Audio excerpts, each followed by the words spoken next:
Bapa di sorga, terima kasih sekali lagi rahmat anugerah-Mu yang begitu besar atas gereja-Mu di tempat ini, atas kami yang diundang masuk menjadi bagian dari keluarga di Emery Sunter di tempat ini, salah satu bagian kecil dari gereja Allah yang begitu besar di dalam sepanjang sejarah. Terpujilah Engkau ya Tuhan yang telah mengundang kami masuk, yang telah mendidik kami, memperlengkapi kami, dan akan menjadikan kami orang-orang yang akan Kau utus melayani-Mu di dalam segala aspek kehidupan kami. Terpujilah Engkau ya Tuhan untuk kasih setia-Mu yang terus menenun kami, membentuk kami, merajut kami di dalam pembentukan, pemurnian untuk semakin segambar dengan Kristus, khususnya lewat kebenaran firman-Mu.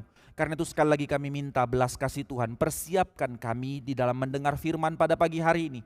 Buka hati pikiran kami, buka telinga kami menjadi orang-orang yang terus bertumbuh dan belajar, menjadi orang-orang yang terus mengerti dan peka apa yang menjadi isi hati Tuhan, kehendak Tuhan atas kami, melalui kami. Berkati kami dalam menit-menit pemberitaan firman Tuhan pada pagi hari ini. Berbicaralah, beranugerahlah atas kami, bersabdalah atas kami gereja-Mu, atas kami umat-Mu, hamba-hamba-Mu ini. Dalam nama Tuhan Yesus kami berdoa, amin. Mari kita membuka Kisah Para Rasul pasal 25. Kita membaca bergantian perikop yang pertama dari ayat 1 sampai 12, lalu saya meneruskan membaca dari ayat 13 hingga yang ke-27. Kisah Para Rasul pasal 25. Kita membaca secara bergantian dari ayat 1 sampai yang ke-12. Mulai dari saya 1, jemaat 2, demikian hingga ayat ke-12 bergantian. Demikian firman Tuhan. 3 hari sesudah tiba di provinsi itu, berangkatlah Festus dari Kaisarea ke Yerusalem.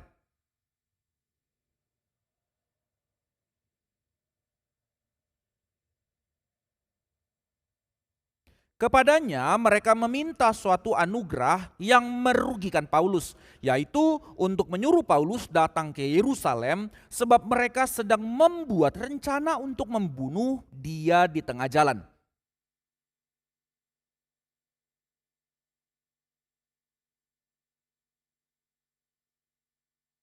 Katanya, karena itu baiklah orang-orang yang berwenang di antara kamu turut ke sana bersama-sama dengan aku dan mengajukan dakwaan terhadap dia jika ada kesalahannya.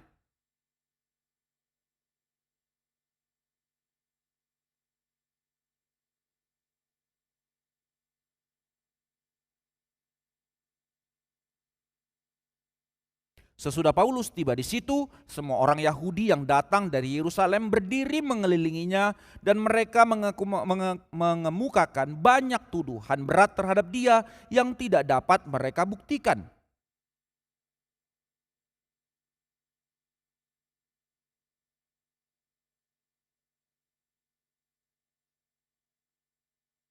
Tetapi Festus yang hendak mengambil hati orang Yahudi menjawab Paulus, katanya, apakah engkau bersedia pergi ke Yerusalem supaya engkau dihakimi di sana di hadapanku tentang perkara ini?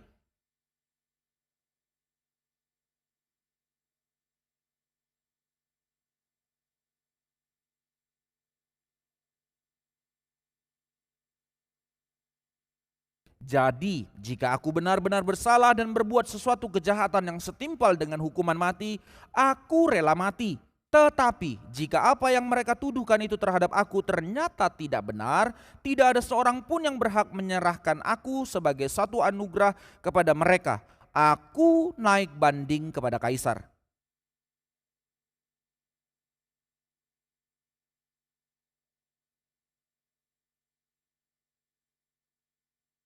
Sekarang kita melanjutkan memperhatikan pembacaan ini, saya bacakan hingga bagian akhir pasal ini. Beberapa hari kemudian datanglah Raja Agripa dengan Bernike ke Kaisarea untuk mengadakan kunjungan kehormatan kepada Festus. Karena Festus baru ganti menjadi wali negeri setelah tadi Felix, baru sekarang Raja datang kepada Festus. Karena mereka beberapa hari lamanya tinggal di situ, Festus memaparkan perkara Paulus kepada raja itu. Katanya, di sini ada seorang tahanan yang ditinggalkan Felix pada waktu ia pergi. Ketika aku berada di Yerusalem, imam-imam kepala dan tua-tua orang Yahudi mengajukan dakwaan terhadap orang itu dan meminta supaya ia dihukum. Aku menjawab mereka bahwa bukankah kebiasaan pada orang-orang Roma untuk menyerahkan Bukanlah kebiasaan orang-orang Roma untuk menyerahkan seorang terdakwa sebagai suatu anugerah sebelum ia dihadapkan dengan orang-orang yang menuduhnya dan diberi kesempatan untuk membela diri terhadap tuduhan itu. Karena itu mereka turut bersama-sama dengan aku kemari. Pada keesokan harinya aku segera mengadakan sidang pengadilan dan menyuruh menghadapkan orang itu. Tetapi ketika para pendakwa berdiri di sekelilingnya, mereka tidak mengajukan suatu tuduhan pun tentang perbuatan jahat seperti yang telah aku duga. Artinya tidak menemukan kesalahan. Tetapi mereka hanya berselisih paham dengan dia tentang soal-soal agama mereka dan tentang seorang bernama Yesus yang sudah mati. Sedangkan Paulus katakan dengan pasti bahwa ia hidup.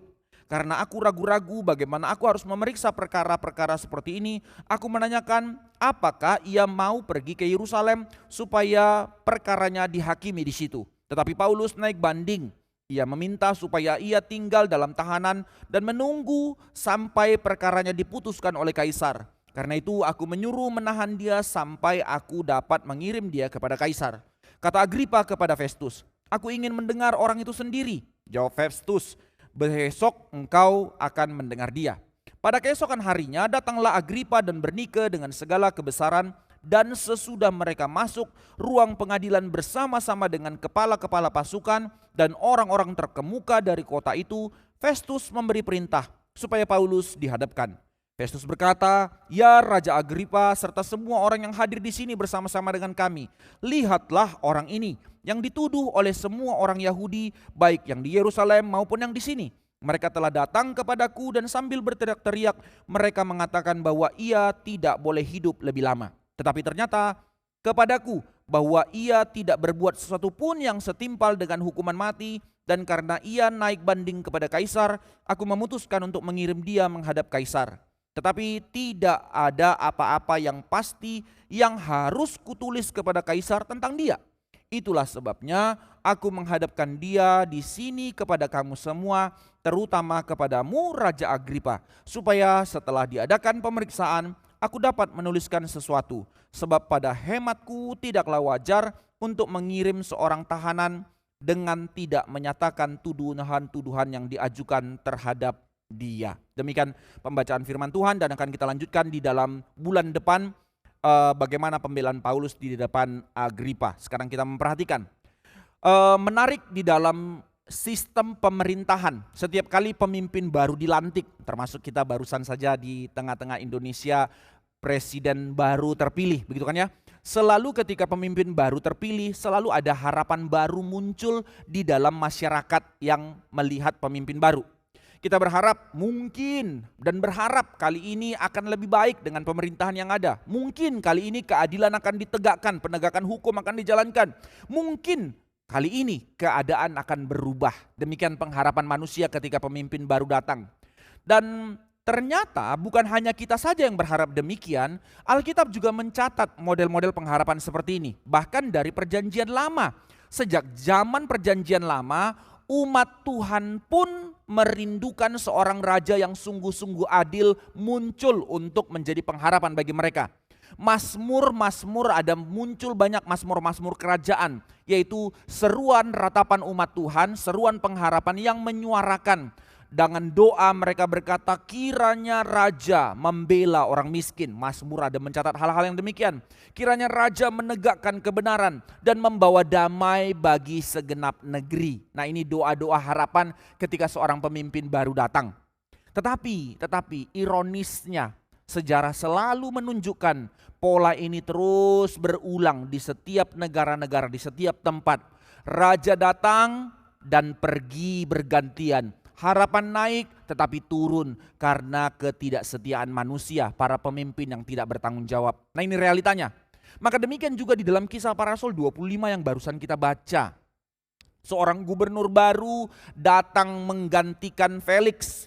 Tadi gubernurnya Felix, sekarang digantikan oleh Festus. Tentu secara manusiawi wajar Paulus punya pengharapan. Harap-harap mungkin kali ini dia akan mendapatkan keadilan setelah ditahan oleh Felix tanpa putusan pengadilan, ditahan 2 tahun tanpa arah, tanpa jelas. Ini apa? Salah tidak terbukti, and yet tetap ditahan. Tetapi Di balik seluruh realita yang seperti ini, apa yang kita mau pelajari? Khususnya melalui apa yang dicatat Lukas di dalam pasal 25 ini. Lukas tidak sedang menulis kisah ini untuk melihat kualitas para pemimpin dunia, untuk menjadi pengharapan bagi kita, khususnya kualitas kepemimpinan Festus. Walaupun di dalam sejarah dia dikatakan lebih berhikmat daripada Felix. Tetapi sesungguhnya narasi ini ditulis, Lukas mencatat, dan kita tahu ini dalam dinamika pimpinan Roh Kudus, untuk memperlihatkan sesuatu yang jauh lebih besar daripada sekedar fenomena melihat realitas politik dunia. Justru pertanyaan yang besar sekali yang mau dibahas dari Lukas pasal 25 ini adalah pertanyaan tentang kedaulatan Allah. Ketika sistem dunia, ketika manusia berjalan menjalankan hukum dengan ketidakadilan, maka muncul pertanyaan, apakah Allah masih memegang kendali? Dengan semua realitas yang begitu berat, yang sulit, dengan semua keadaan yang sepertinya menekan, masihkah sebenarnya Tuhan memegang kendali di dalam sejarah? Ini pertanyaan besar yang kerap kali terjadi, yang muncul di dalam Alkitab, yang juga muncul di dalam hati kita, di dalam realitas kehidupan kita, bukan? Ini menjadi pertanyaan yang terus kita gumulkan di dalam realita yang kita hadapi, termasuk sekarang kita menghadapi. Apakah tetap Allah masih berdaulat? Apakah sungguh Allah kita itu adalah Allah yang berdaulat dalam realitas sistem dunia yang begitu rusak, dalam keberadaan yang tidak adil seperti ini? Di mana kedaulatan Allah? Ini menjadi pertanyaan buat kita. Maka untuk menjawab pertanyaan ini, tentu banyak aspek Alkitab yang bisa kita baca. Tetapi pertanyaan ini juga yang kita mau selidiki dari Kisah Para Rasul pasal 25 ini. Untuk kita mengerti dan nanti kita melihat relevansinya di dalam kehidupan kita. Maka mari kita melihat teks yang tadi kita baca dan apa yang firman mau sampaikan kepada kita dari realitas ini, dan untuk menjawab tentang kedaulatan Allah di tengah keberadaan dunia yang tidak adil dan korup. Apa yang mau kita perhatikan dari pembahasan dari Kisah Para Rasul pasal 25? Setidaknya 3 hal yang dinarasikan oleh Lukas. Mari kita perhatikan. Pertama, narasi ini sebenarnya sedang mencatat dan dimulai dari kisah ketidakadilan yang terus berulang. Saudara, kalimat ini menjadi penting. Fakta ketika kita mengikut Kristus bukan menjadi jalan yang mulus. Karena ketika kita dipanggil, ditebus, kita dipanggil untuk berbeda dari dunia, tetapi tetap hidup di tengah dunia. Bahwa kita dipanggil untuk menyadari bahwa ini dunianya Bapa, bahwa ini sudah ditebus oleh Kristus, and yet belum sempurna sampai kedatangannya. Itu sebab di satu pihak kita dipanggil untuk berbeda dengan dunia, tapi bukan mengasingkan diri dari dunia seolah-olah dunia ini tidak ada pengharapan. Bukan itu mentalitas kita menjadi orang Kristen. Tapi kita yang telah dipanggil dan ditebus untuk menjadi beda dengan dunia, justru untuk berdiri di tengah dunia karena satu pengharapan pasti. Dunia ini milik Bapa dan Tuhan sedang bekerja untuk menyatakan maksud dan kehendaknya. Tetapi pada bagian pertama kita melihat di tengah-tengah semua kesadaran penebusan yang telah kita terima dan kita berdiri di tengah-tengah dunia, Tuhan sudah memberi peringatan. Bukan menjadikan kita ciut, tapi menjadi satu fakta yang harus kita sadari untuk kita tidak perlu bersungut-sungut karenanya. Apa itu?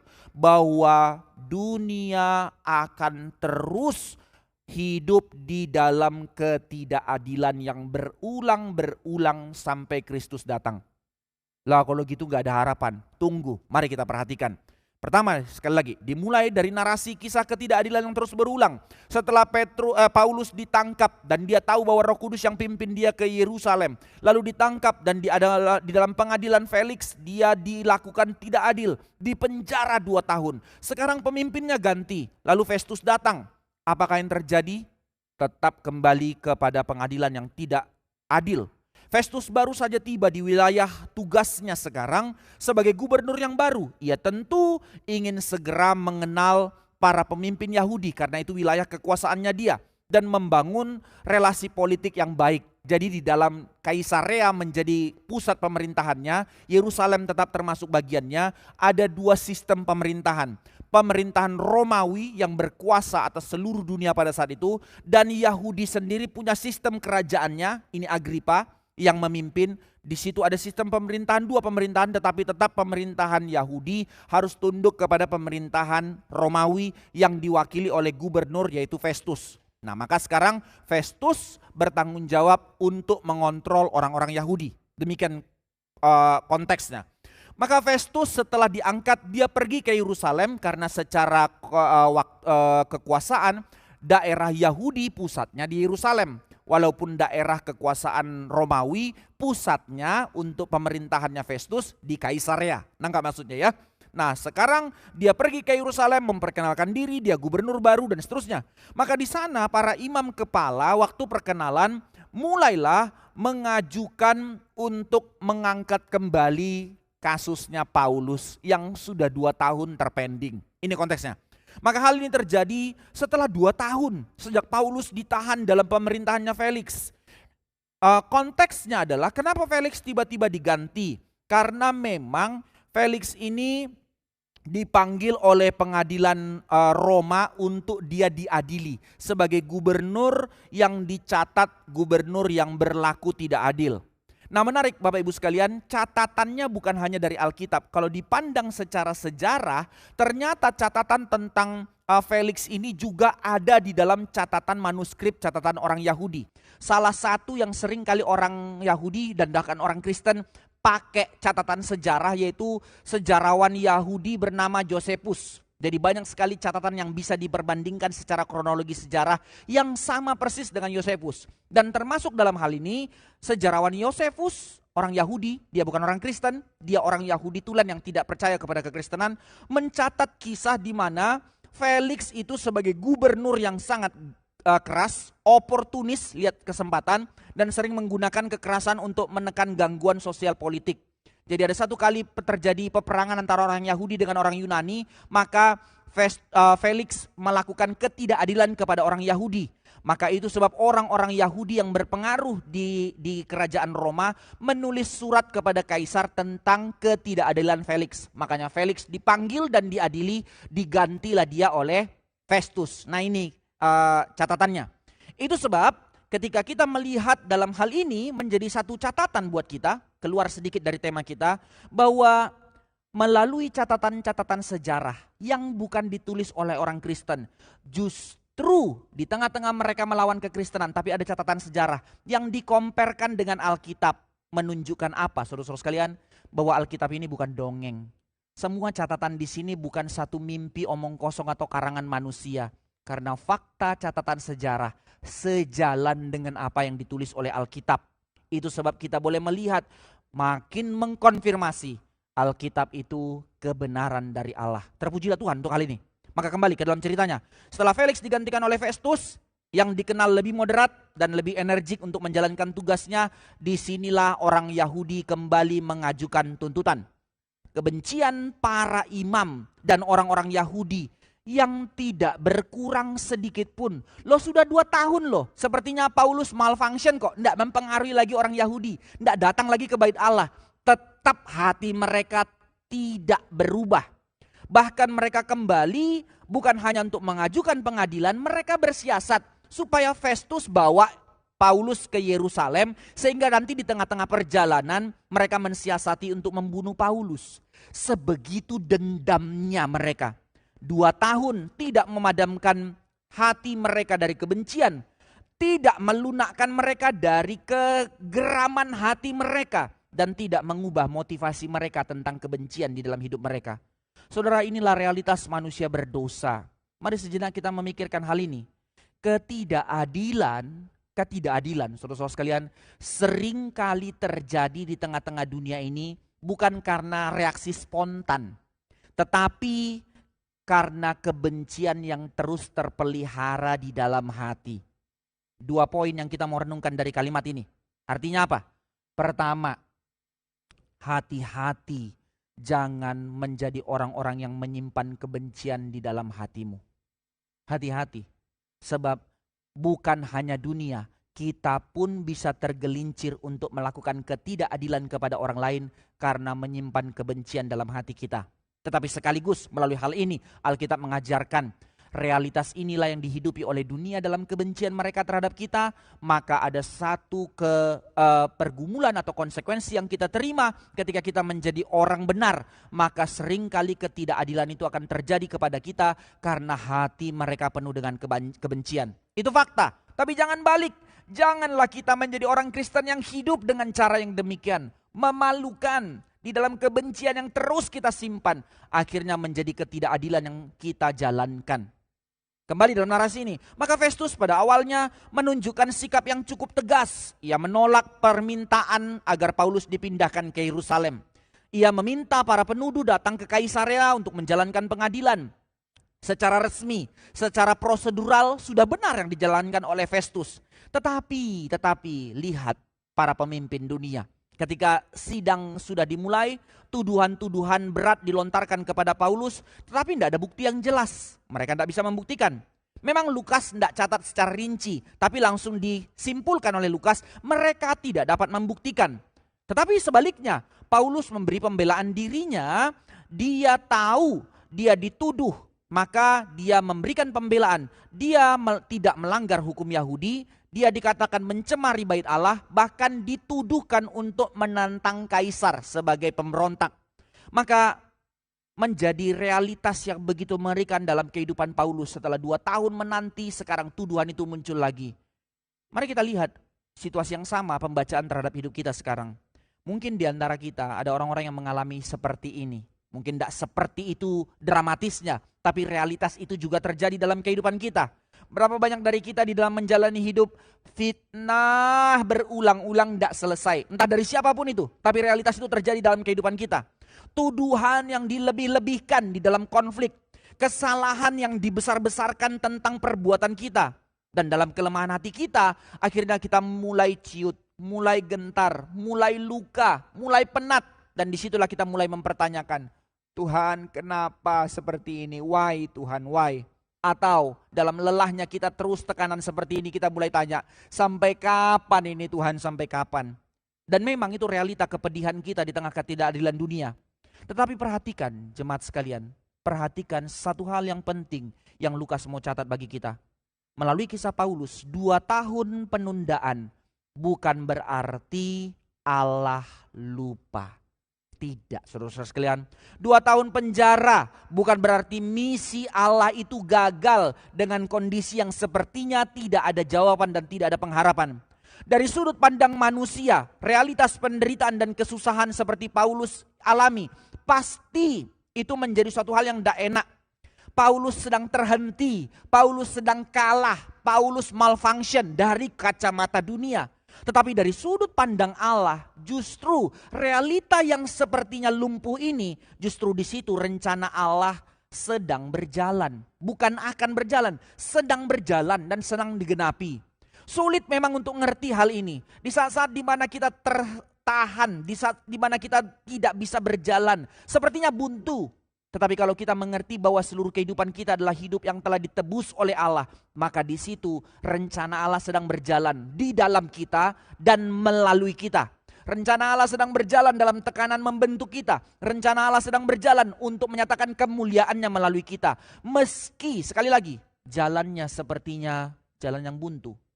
Saudara, seringkali kita menilai kesetiaan Allah dari kecepatan jawaban doa. Kalau Tuhan jawab, ini konfirmasi, kehendak Tuhan sedang jalan. Tapi kalau sepertinya silent, diam, mana Tuhan, mana? Jika cepat respon Tuhan, maka kita berkata Tuhan sedang bekerja. Jika lama dan silent, kita mulai ragu apakah Tuhan sedang berdaulat. Padahal Allah tidak pernah kehilangan kendali atas waktu. Amin. Oh, enggak gampang memang. Hanya persekutuan yang intim dengan Dia yang membuat kita trust dengan janji ini. Tapi saudara, ketika engkau terus di tengah badai, semakin jauh dari Dia, engkau akan semakin meragukannya. Teologi waktu memang bukan hal yang gampang. Tetapi inilah yang Alkitab ajarkan, cara Tuhan bekerja di dalam hidup kita.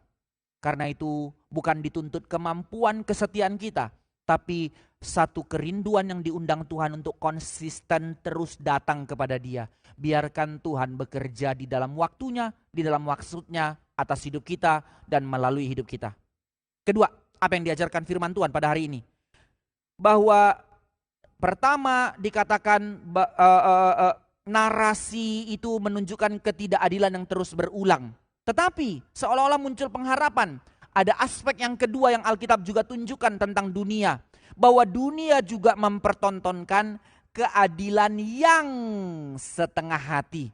Terkadang ketidakadilan itu terus berulang. Tapi di sisi yang lain dunia akan mempertontonkan tawaran keadilan yang setengah hati. Seolah kita dapat keadilan, tapi keadilan yang setengah hati. Dari ayat 8 sampai 12. Tadi ayat 1 sampai 7 menunjukkan ketidakadilan yang berulang. Sekarang dari ayat 8 sampai 12 menunjukkan keadilan yang setengah hati. Apa maksudnya? Mari kita lihat dari pembelaannya Paulus. Ketika Paulus membela diri dengan sederhana, tapi sangat tegas. Dia menunjukkan dia tidak bersalah dan orang Yahudi tidak dapat membantah bahwa dia tidak menjadi orang yang melanggar, bahkan dia taat terhadap hukum perjanjian lama. Dia tidak bersalah terhadap bait Allah karena dia melakukan penyucian, pentahiran, dan tidak bersalah terhadap Kaisar Roma karena tidak ada pemberontakan yang dilakukannya. Tidak ada tuduhan yang bisa dilakukan terhadap dia. Maka menarik apa yang dilakukan siasat orang Yahudi setelah 2 tahun mereka coba. Mereka mencoba dengan cara yang kotor untuk mencampurkan antara tuntutan agama dengan tuntutan politik. Mereka tahu kok bahwa pemerintah Romawi tidak akan menghukum seseorang hanya karena perbedaan tafsiran teologis. Itu urusanmu. Seperti Yesus dahulu kan ya, maka Pilatus serahkan lagi kembali kepada mereka di dalam keputusan mereka. Nah ini juga yang terjadi ke dalam Paulus. Bahwa tidak ada tuntutan yang bisa dituntutkan kepadanya dalam urusan pemerintahan Romawi. Dan lebih lagi orang Yahudi pun tahu dia orang Romawi, Paulus. Jadi tidak bisa semata-mata melakukan penegakan hukum berdasarkan hukum Yahudi.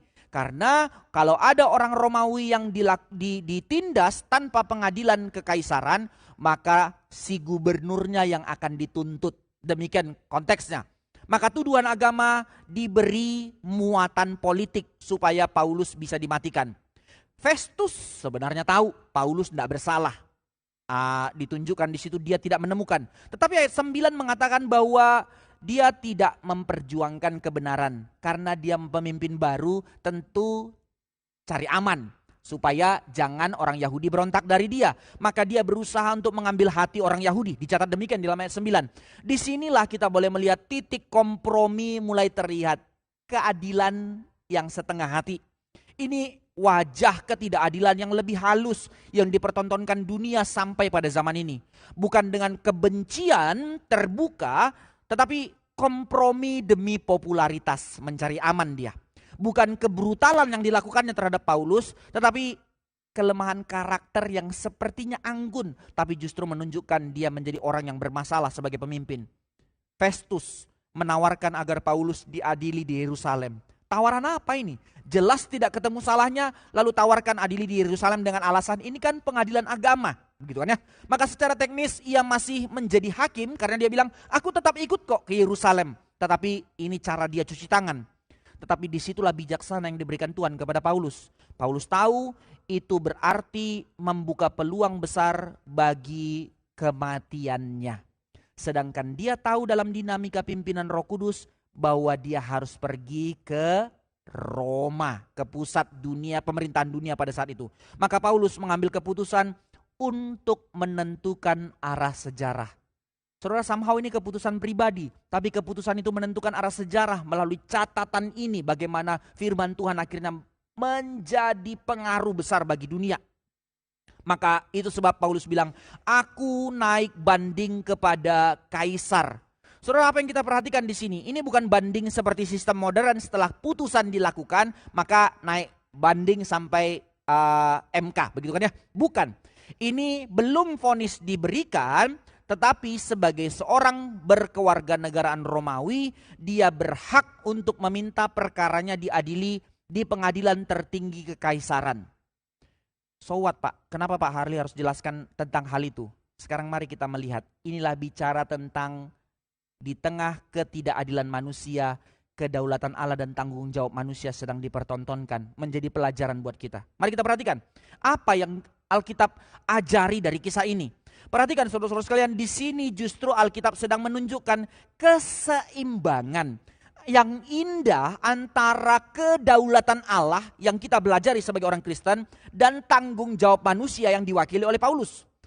Memang kita tahu bahwa Allah yang berjanji kepada Paulus bahwa dia akan dipakai Tuhan untuk bersaksi sampai ke Roma. Tidak bisa batal rencana Allah ini. Maka di dalam kedaulatan Allah, Tuhan pasti pimpin Paulus sampai ke Roma. Akan tetapi kedaulatan Allah itu tergenapi tidak dengan cara hal-hal yang spektakuler, dengan hal-hal supranatural, dengan cara Tuhan mengutus malaikat lalu mengantarkan Paulus sampai ke Roma. Tidak, bukan dengan hal-hal yang goib, yang ajaib, tetapi dengan cara-cara yang ordinary. Apa yang terjadi? Bahwa Tuhan memimpin Paulus untuk meresponi kedaulatan Allah. Maka janji Allah itu tergenapi lewat Paulus yang harus berpikir. Lewat Paulus yang harus mempertimbangkan. Lewat Paulus yang harus melihat peluang apa. Maka dia melihat peluangnya dengan menggunakan haknya sebagai warga negara Romawi. Perhatikan, kedaulatan Allah, tanggung jawab manusia. Bahwa di sini kita belajar. Memang ada saat-saat, saudara-saudara sekalian, di mana perjalanan kehidupan kita, Tuhan berperang untuk kita dan kita hanya perlu diam melihat Tuhan bekerja. Ada tentu hal-hal yang terjadi seperti itu dalam kehidupan kita. Ketika orang berlaku tidak adil, kita mungkin cuma berdiam dalam dinamika pimpinan Tuhan. Tetapi sesungguhnya ada aspek yang lain yang kita harus belajar. Alkitab menunjukkan juga bahwa ada hal-hal di mana, ada waktu-waktu di mana Tuhan bekerja menyatakan kedaulatannya lewat keputusan dan keberanian kita. Lewat sebuah tindakan aktif yang harus kita lakukan. Ini penting buat kita untuk belajar mengerti kedaulatan Allah. Apa maksudnya? Gereja Tuhan, perhatikanlah. Percaya Allah berdaulat. Percaya pada kedaulatan Allah. Itu bukan berarti kita menjadi pasif. Kita menjadi diam-diam saja. Berserah itu bukan pasrah. Berserah itu bukan berarti menyerah pada ketidakadilan tanpa hikmat. Biar. Bukan. Maka jika dalam kehidupan kita ada yang diperlakukan tidak adil dalam realitas kehidupan kita, di tempat kerja kah, di tengah-tengah lingkungan kah, atau dimanapun kita, ada ketidakadilan yang terus terjadi. Bukan berarti saudara harus diam tanpa langkah. No, Tuhan tidak ajarin kita jadi orang-orang pasif. Tuhan tidak bikin kita jadi orang-orang bodoh, saudara sekalian. Justru kita diajar untuk aktif dan berhikmat. Ini arti kita jadi gereja. Kedaulatan Allah tidak pernah membunuh tanggung jawab manusia. Maka kita bisa diajar untuk berespon. Realitas ketidakadilan itu, catat faktanya. Kita mengumpulkan faktanya. Menggunakan prosedur-prosedur resmi di dalam meresponinya. Bukan menjadi pasif. Bila perlu, bisa mencari nasihat hukum kok di dalam realitas ketidakadilan yang kita jalankan. Loh, bukankah kalau kayak gitu kita mempermalukan nama Tuhan, Pak? No. Saudara, hatimu beres memberi pengampunan, tapi hatimu juga beres menjalankan keadilan di tengah dunia. Ini panggilan kita sebagai Kristen. Jadi bukan menjadi orang yang kalau bergerak seperti itu berarti itu tanda kita tidak beriman. Karena kita tidak membiarkan Tuhan bekerja. Bukan, itu teologi ngawur. Itu tanggung jawab dan bijaksana yang Tuhan didik dalam kita. Itu yang disebut kita menjadi orang Kristen di dalam teologi reform. Kita tidak menerima yang namanya pasifism, tetapi kita just war.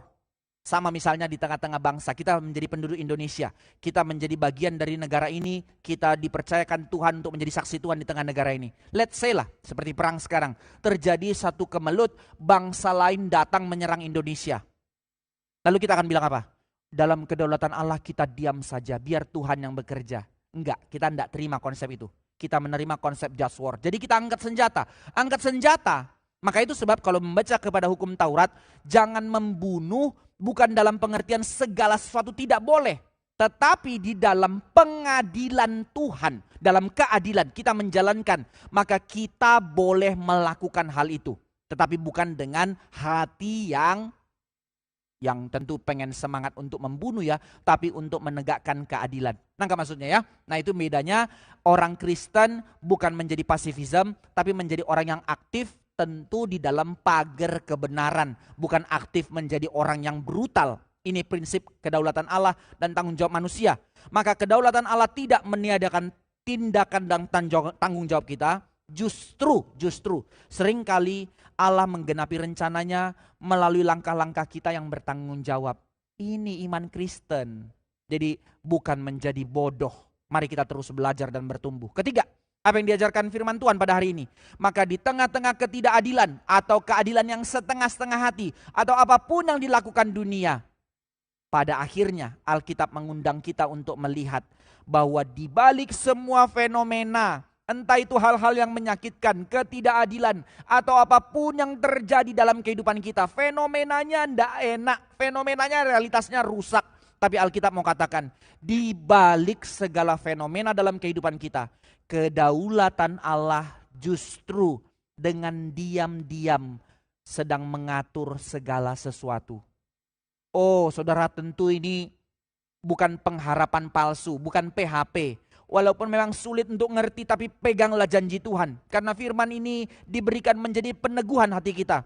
Di segala fenomena yang terlalu sulit kita hadapi, ingatlah kedaulatan Allah justru diam-diam sedang mengatur segala sesuatu. Inilah yang mau dicatat dalam ayat 13-27. Mari kita perhatikan secara cepat. Dicatat peristiwa selanjutnya, datanglah Agripa II menghadap kepada gubernur. Dia bawa Bernike dengan segala kemegahan kerajaan. Mereka datang dan singkat cerita langsung masuk ke dalam ruang sidang. Dipenuhi perwira militer dan para pembesar kota, semuanya datang mengelilingi Paulus. Secara lahiriah, secara fenomena mau menunjukkan inilah puncak kekuasaan manusia. Sangka mereka lah yang punya power, mereka yang berkuasa, mereka yang menang. Maka sementara Paulus yang dipanggil masuk dengan kondisi yang terbelenggu, besar kemungkinan dia dibawa dengan kerangkeng, dengan rantai, karena dianggap tahanan politik. Maka kontras yang sangat tajam sedang dipertontonkan melalui narasi ini. Yang satu penuh dengan kemegahan, sangka mereka yang berkuasa. Yang satu yang mencintai Tuhan, datang dengan belenggu. Kemudian Festus merangkum perkara ini kepada Agripa sebagai sengketa. Dia bilang sebenarnya persoalannya satu, bahwa mereka bersoal debat tentang seorang yang namanya Yesus. Orang Yahudi bilang Yesus itu sudah mati, tapi Paulus bilang dia hidup. Nah, itu kesimpulan yang dibawa Festus kepada Agripa. Apa maksud kalimat ini, saudara sekalian? Festus mewakili dunia di dalam membaca Injil. Poinnya apa? Saudara perhatikan, iman yang kau imani, yang kita imani tentang Kristus yang bangkit bagi dunia, itu adalah isu remeh. Atau bahkan bagi mereka itu isu bodoh. Sampai sekarang kan ya, apa sih Tuhanmu manusia, apa sih Tuhanmu mati di tempat najis, apa sih, mereka terus memandang remeh berita sentral ini. Perdebatan agama yang tidak terlalu penting buat mereka. Tetapi justru disinilah inti Injil. Disinilah inti seluruh sejarah manusia di dalam titik redemptif dari penebusan yang diberikan oleh Kristus. Apa yang dianggap kecil dan remeh dan hina oleh dunia seringkali adalah titik pusat rencana Allah sedang digenapi.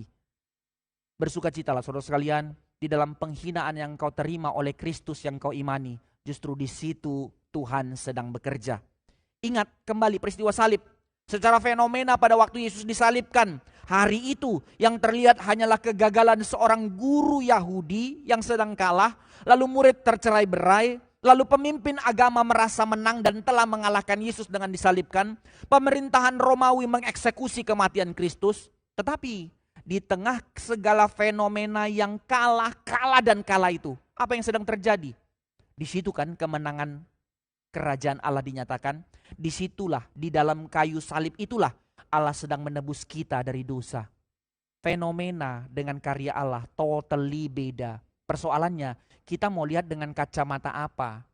Sama pembacaan hidup kita, realitasnya fenomena dunia bilang kamu bodoh. Tapi kacamatamu melihat realita hidupmu dengan kacamata apa? Kacamata rencana Allah atau kacamata dunia? Kalau terus tetap pakai kacamata dunia, ya capek. Kita akan terus menjadi bodoh dan lihat mana Tuhan, terus meragukan kedaulatan Allah. Tetapi firman mengajarkan, jangan baca dengan cara dunia membaca.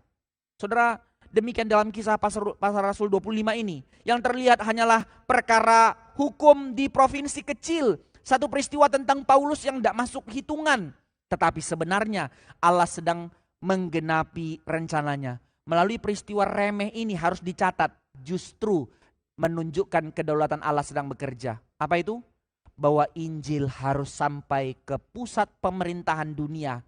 Melalui pengadilan ini, Paulus harus pergi sampai ke Roma. Fenomenanya kalah. Fenomenanya tidak bisa untuk menyatakan kehendaknya, tidak bisa bebas.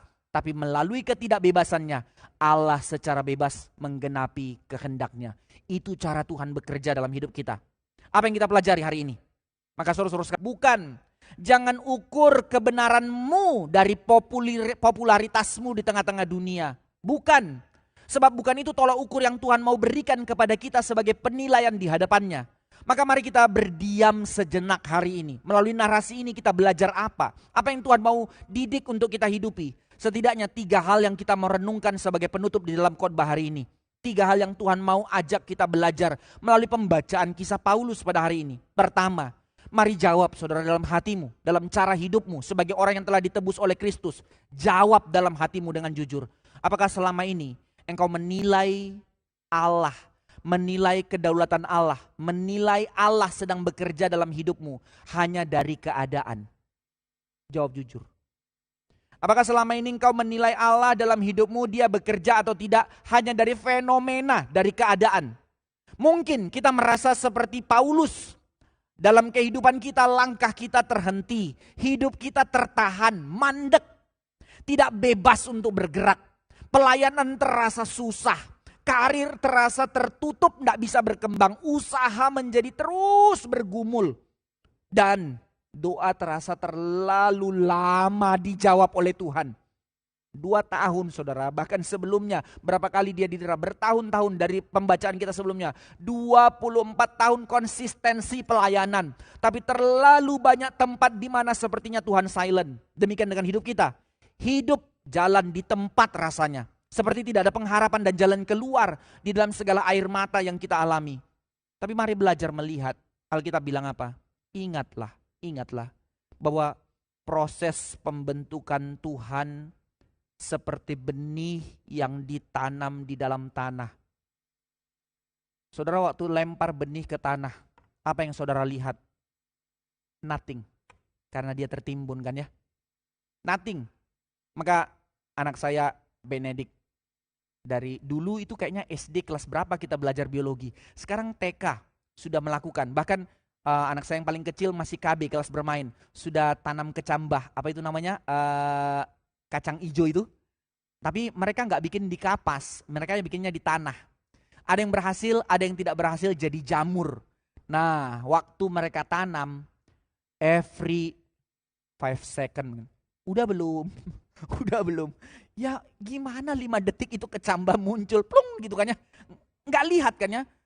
Waktu yang lucu, waktu pertama kali kami pasca pandemi tanam sama anak saya yang pertama. Dilihatin, dipantengin. Wah cilaka, kalau saya tarik dia mematahkan semangatnya. Kalau saya bilang udah besok kita lihat, dia ndak mau juga. Dimarahi loh dia semangatnya. Mau dijelasin dia nggak ngerti. Nah ini realita kan ya. Kita akan tertawa dan bilang memang anak-anak. Hei jemaat Tuhan. Bukankah itu yang kau lakukan dalam menanti kedaulatan Tuhan? Lihat, nggak lihat. Pantengin terus. Tuhan bilang, udah tunggu. Mana Tuhan, mana Tuhan? Kayak anak-anak. Oh telinga saya begitu setengah mati. Waktu bawa anak saya putuskan jalan-jalan. Kami pergi ke Semarang. Tapi putuskan naik mobil. Lumayan hemat juga, tapi ngajari dia. Sambil sebenarnya bukan dia yang belajar. Saya yang belajar saudara. Per 5 detik. Udah sampai belum papa? Udah sampai belum papa? Bayangkan perjalanan 5 jam dari Jakarta ke Semarang per 5 detik. Udah sampai belum papa? Tuhan please kasih dia tidur. Somehow saya bilang sama istri saya kasih obat tidur. gitu ya. Wah enggak gampang saudara.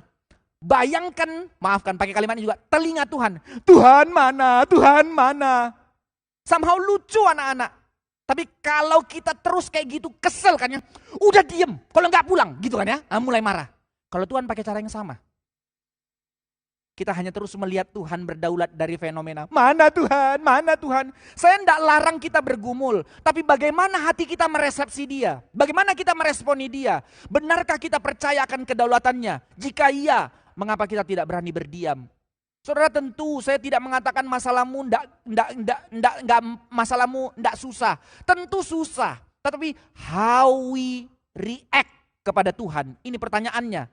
Maka proses pembentukan Tuhan itu seperti benih yang ditanam di tanah. Di luar tampak gelap dan diam. Tapi di dalam ada hal yang susah memang. Tuhan melakukan pecah benih itu. Pecah memang.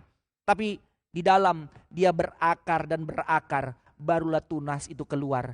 Sebab kalau tunas itu keluar tanpa akar. Dia akan tumbang dan patah. Ini cara Tuhan membentuk kita. Karena itu saudara-saudara sekalian, kita perlu ingat bahwa penundaan bukan berarti Allah tidak bekerja. Penjara seperti Paulus bukan berarti panggilan itu berakhir. Allah sedang bekerja. Tetapi pertanyaan kedua, kalau kita mengatakan Allah sedang bekerja, oke, aku mau. Tetapi di dalam menjalaninya, di dalam menantinya seperti masa silent itu, apakah kita menjadi pasif atas nama iman? Ya sudah, Tuhan kerjakan, ya saya diam. Tunggu. Ada orang yang berkata kalau Tuhan mau menolong, dia pasti menolong. Tetapi dia tidak mengambil bagian, dia tidak mengambil langkah, dia tidak menerima proses Tuhan. Dia hanya terus melihat fenomena dan bereaksi terhadap fenomena tanpa melihat pembentukan Tuhan dalam hidupnya. Maka Paulus tidak demikian, saudara sekalian. Melalui pembelajaran ini kita melihat ia menggunakan pikirannya, menggumulkan apa yang menjadi langkahnya. Dengan haknya bahkan dipakainya. Ia berpikir strategis, ia bertindak, tapi bukan demi kenyamanannya. Demi memikirkan kehendak Allah terjadi lewat hidupnya.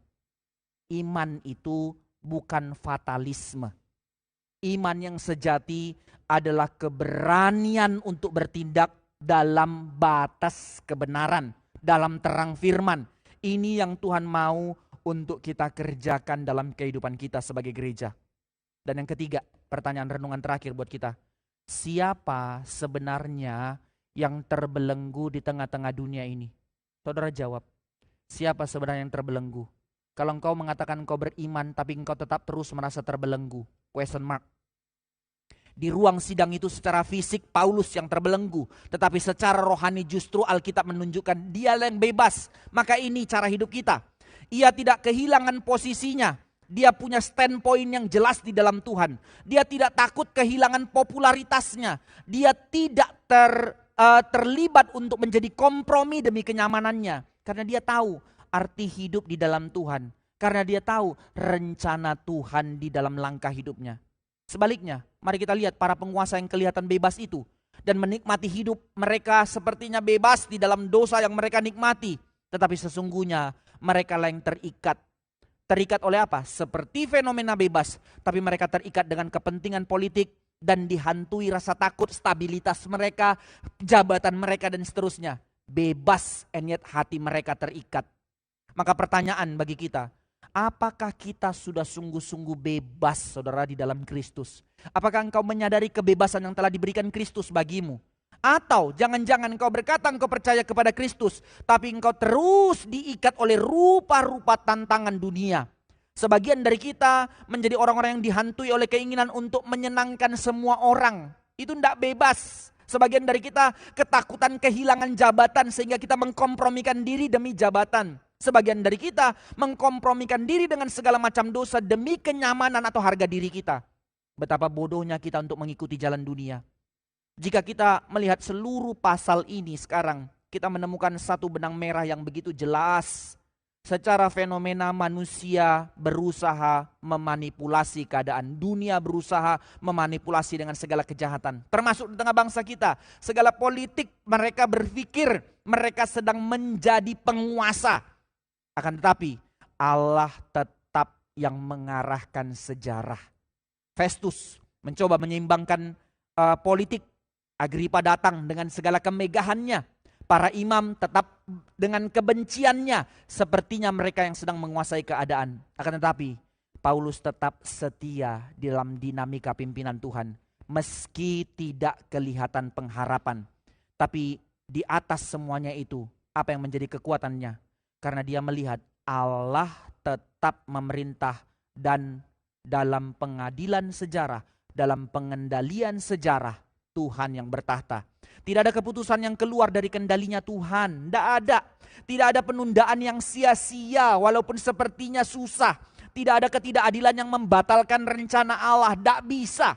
Di ruang sidang itu, Festus memiliki kursi kekuasaan. Agripa memiliki jubah kerajaan kemewahan. Bernike memiliki satu kemewahan. Sedangkan Paulus memiliki borgol. Tetapi siapakah yang sebenarnya bebas? Siapa yang sebenarnya yang sedang memerintah? Maka di tengah ketidakadilan manusia, Allah tidak panik, Allah tidak tergesa-gesa, Allah tidak kehilangan kendali. Meskipun sepertinya silent, justru di situ Allah sedang bekerja di dalam kita dan melalui kita. Sekali lagi dengan segala hormat saudara-saudara sekalian, karena itu kita sebagai gereja, firman Tuhan bilang, jangan takut. Saya tahu kalimat ini tidak gampang untuk kita terima, tapi inilah firman Tuhan bagi engkau dan saya. Jangan takut. Kalimat itu terus dinyatakan firman Tuhan di tengah semua realitas dunia yang harus kau hadapi. Capek memang, menguras emosi. Tak kalah dalam segala keputusan-keputusan yang susah itu, somehow waktu kita pulang, saya pun mengalami hal yang sama dalam realita. Waktu pulang, akhirnya tidak fair, keluarga jadi samsak, ya kan ya? Dengan segala stres, akhirnya bam, anak lah yang kena marah dan segala macam. Itu tanda kita tidak berdiam di dalam Tuhan. Maka ini menjadi satu evaluasi buat kita hari ini untuk belajar melihat. Maka gereja tidak perlu takut. Saudara jangan menjadi hidup dikuasai oleh rasa takut. Ketika manusia, ketika dunia memanipulasi keadaan, merusak keadilan, Allah tetap mengarahkan sejarah untuk menggenapi tujuannya. Dan jika Allah berdaulat atas pengadilan Romawi pada saat itu, sampai dengan cara itu Tuhan menggenapi kehendaknya Paulus sampai ke Roma. Mengapa tidak dia sedang berdaulat di dalam perjalanan sejarah sampai kepada waktu kita saat ini. Amin. Maka kisah 25 memperlihatkan bahwa panggilan kita dan jalan kita sebagai gereja adalah jalan mengikuti jalan salib. Aduh Tuhan, ya memang tidak gampang. Tapi ini undangannya sekali lagi. Saudara, teguhlah hatimu. Ya memang panggilan kita adalah panggilan sebagai gereja yang harus berjalan di dalam jalan salib. Tetapi ingat, kedaulatan Allah yang kita lihat di sini bukanlah kedaulatan abstrak seperti konsep agama. Ini adalah kedaulatan Allah yang bekerja melalui jalan salib.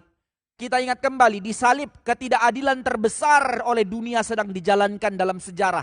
Mereka berusaha untuk menggagalkan rencana Allah lewat jalan salib. Justru dengan rencana manusia, justru kedaulatan Allah sedang digenapi. Justru maksud Allah sedang dinyatakan.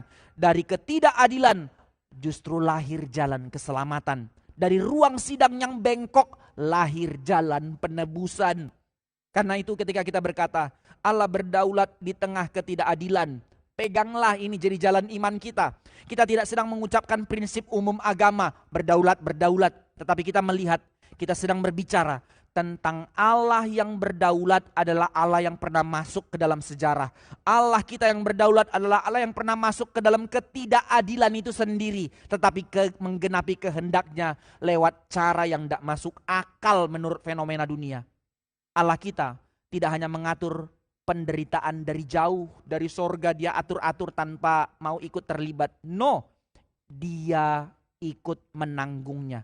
Dia meridim seluruh realitas dunia. Dan kini dia memakai kita juga untuk membawa Injil sampai ke ujung bumi lewat realitas yang ada. Maka kisah 25 bukan sekedar kisah tentang Paulus yang bertahan. Bukan menjadi contoh moral yang harus kita ikuti. Bukan itu poinnya. Ini adalah kisah tentang Kristus yang hidup di tengah sejarah. Yang terus memimpin sejarah melalui jalan yang sepertinya tidak masuk akal. Tapi di sini kita melihat Allah yang memimpin sejarah melalui jalan yang sama, yaitu jalan salib, mengundang kita untuk masuk juga ke dalamnya.